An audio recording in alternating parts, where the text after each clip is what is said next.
Passados já quase 6 meses desde o episódio no qual o então secretário especial de Cultura Roberto Alvim, dramaturgo, no dia 16 de janeiro do corrente ano de 2020, é que voltamos a tocar no assunto com vistas a falarmos de um problema que é tão atual quanto há meses atrás.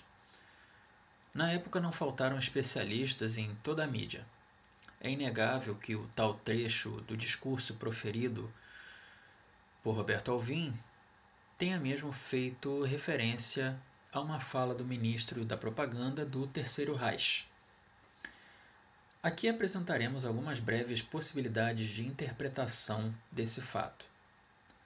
No pronunciamento são anunciados os incentivos do governo federal em relação às artes, com premiações até maiores que R$100 mil para cada categoria: pintura, artes plásticas, música, teatro, dentre outras.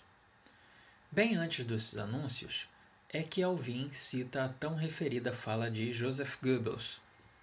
Nas palavras de Alvim, abre aspas, a arte nacional dos próximos 10 anos será heróica e será nacional. Será dotada de grande capacidade de envolvimento emocional e será igualmente imperativa, posto que profundamente vinculada às aspirações urgentes do nosso povo. Ou então não será nada. Fecha aspas.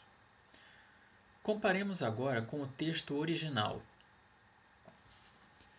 A arte alemã da próxima década será heróica, será ferreamente romântica, será objetiva e livre de sentimentalismo, será nacional com grande pathos e igualmente imperativa e vinculante, ou então não será nada. Fecha aspas. Podemos aqui já identificar sensíveis diferenças.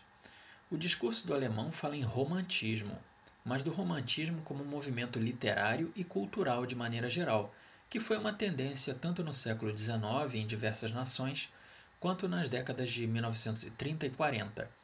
Ou seja, o resgate do tradicionalismo, das raízes medievais da cultura, que neste último caso, agora sim da Alemanha de Hitler, foi até muito extrapolado em seu sentido ao dar margem total a noções xenofóbicas e racistas. Não obstante, o discurso original afirma uma arte forte e sem sentimentalismos, diferente do que diz o discurso de Alvim, possivelmente por uma má leitura apressada e não refletida do texto, a qual ele deve ter feito. Mais adiante, vemos a expressão grega pathos, possuidora de diferentes significados, mas que talvez ganhe aqui, a despeito da definição como sentimento de dó ou compaixão, também o significado de empatia, de causar uma reação de identificação no espectador, tendo-se em conta o contexto da frase, que logo após afirma que a arte deve ser imperativa e vinculante, ou seja, necessária, obrigatória e geradora de uma conexão, um elo entre quem transmite a mensagem e o espectador que a recebe. Comparando esse fator vinculação, temos na fala de Alvim o trecho, abre aspas, vinculada às aspirações urgentes do nosso povo, fecha aspas. Trata-se de uma extensão que dá enfoque ao apelo da mensagem, uma necessidade urgente de atender aquilo que o povo deseja ou não deseja, mas supostamente precisa. Se ainda não nos fosse sabido de quem partiu o tal discurso, ele em si mesmo nada nos diz além de uma mensagem nacionalista. Até mesmo o trecho em que afirma ou não será nada mostra um apelo ainda mais enfático e cujo perigo pode estar, aí sim, em um possível desprezo pela arte que não tem essas características. É talvez o trecho mais preocupante da fala, mas que também não deixa nenhuma certeza absoluta de sê-lo. O tom de força do, abre aspas, livre de sentimentalismo, fecha aspas, evoca possivelmente os ideais de força guerreira típicos da mitologia nórdica e ao resgate desse sentimento debaixo de outra roupagem feito pelos nazistas. Mas a fala de Alvim é possivelmente uma interpretação atropelada pela metade desse conteúdo que não parece ter sido compreendido, exceto pelo elemento de ligação, que é a música Lohengrin, música de Richard Wagner, compositor clássico, que é tocada ao fundo e é inspirada nesses ideais nórdicos que nós acabamos de falar aqui, do seu Götterdämmerung, ou seja, a batalha final dos deuses. Na hipótese de Roberto Alvim ter sido sabotado, como ele próprio afirmou, é possível que um infiltrado na sua assessoria tenha introduzido o trecho de Goebbels no seu discurso. Alguém que tenha elaborado o seu discurso e introduzido nessa fala. E de forma indireta deixado repórteres de prontidão para noticiar o fato. Haja visto a velocidade com que uma informação tão específica, de difícil circulação, tenha sido identificada. Ou seja, dificilmente alguém teria percebido que esse discurso de Roberto Alvim estava contido num livro no qual ali havia esse discurso, esse trecho de um discurso do ministro da propaganda de Adolf Hitler. É muito possível que a própria pessoa que o sabotou tenha alertado a mídia, para que então, 1 hora depois, ou pouco mais, tudo isso viesse à tona de forma tão veemente. Bom, na hipótese de ter sido intencional, ou seja, ter sido mesmo intenção de Roberto Alvim, quem em sã consciência correria esse risco?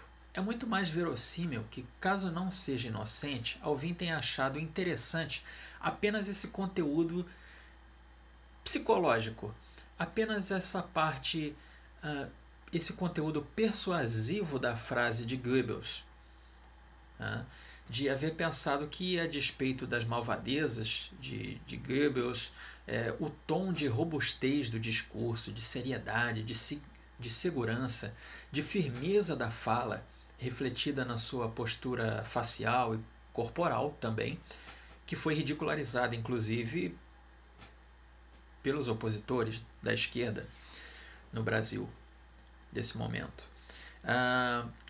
Que pudessem essas características, então, de força, de seriedade, de sobriedade, elas pudessem ter sido reaproveitadas e reprogramadas, como que para o bem, para passar a sua mensagem de forma bastante enfática, bastante veemente. Nesse caso, terá sido uma aposta inconsequente e não inteligente. Realmente nada inteligente da parte dele. Bom, ou realmente pode ter sido a sua intenção, mas não sabemos. Bom, não emitimos aqui um veredito, mas trazemos ao assunto algumas possibilidades e chamamos a atenção para o que mais nos importa aqui.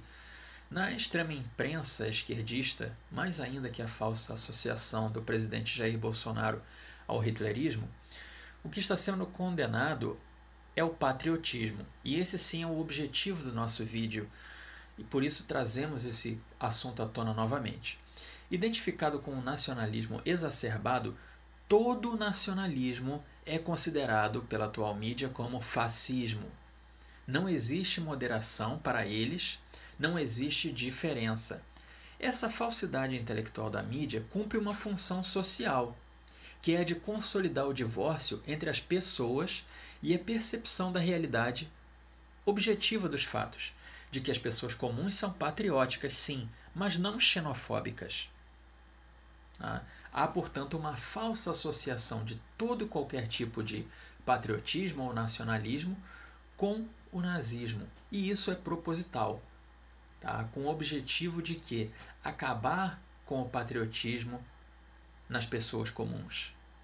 Porque o efeito disso, qual é? Sendo aqui bem claro e bem direto, na nossa opinião, de que as pessoas veem o tempo todo ser alardeado pela mídia o rótulo de nazista a quem não seja de esquerda. Logo, as pessoas comuns, que muitas vezes nem sabem identificar discurso de direita, de esquerda, de centro ou de qualquer espectro ou opinião política, elas pensam o seguinte: bom, eu não quero ser Hitler, logo, eu não quero esse pensamento. Se ser patriota é ser igual ao Hitler, logo eu não quero ser isso, eu não sou isso. Basta que a pessoa pense dessa maneira, para que ela venha a ser, como disse Lenin, e não nós, como Lenin disse, um idiota útil ao movimento socialista. Bom, continuando. O gramscianismo, que é esse movimento do comunista Antônio Gramsci, fazer com que as pessoas apoiem o comunismo sem saber disso, sem ter consciência disso. Bom, o gramscianismo sai feliz. Ponto para a revolução e para os intelectuais orgânicos que se perpetuam. A nova ordem, que quer quebrar os nacionalismos para implantar o governo global, sai ainda mais satisfeita. É o nacionalismo que enfraquece a cada dia através dessa engenharia social, com o fim de mudar o senso comum das pessoas e o senso das proporções entre as pessoas menos esclarecidas. É esse exagero que vai criando esse monstro, né, de associar falsamente o patriotismo ao nazismo. E a comunidade judaica também se manifestou nesse episódio. O curioso é que o suposto antissemitismo que acusaram na fala deu ainda mais força para aqueles que são declaradamente pró-Palestina. Leia-se então, anti-Israel.